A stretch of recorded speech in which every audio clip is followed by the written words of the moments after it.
Voilà. Donc maintenant, on va définir ce que c'est qu'un établissement stable. En fonction que ce soit service B2B ou B2C, c'est pas la même chose. C'est différent.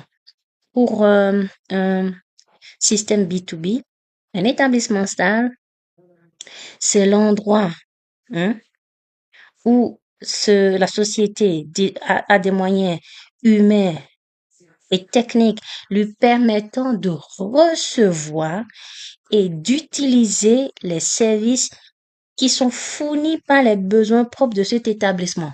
Donc, de recevoir pour le preneur, il doit avoir un lieu pour recevoir et utiliser les services.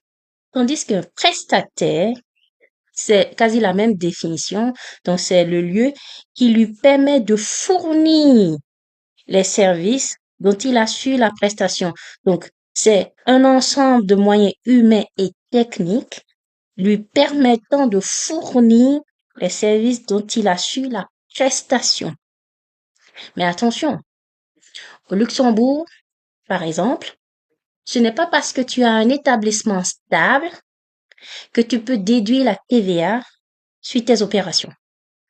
Il faut encore que l'établissement stable participe réellement à l'opération en question.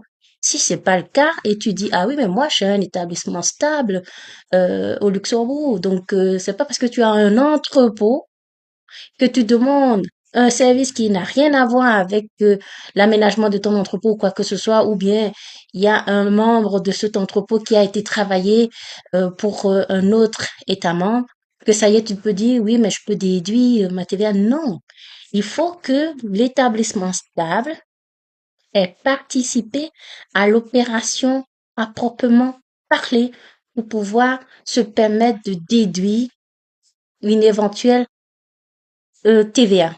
Dans le cas contraire, l'administration fiscale luxembourgeoise te dira oh que non, t'as rien à déduire chez moi. L'établissement stable n'a participé à rien du tout. Donc, faites quand même attention. C'est à rien de dire j'ai un établissement stable, donc d'office je peux déduire. D'accord? Et voilà. Merci.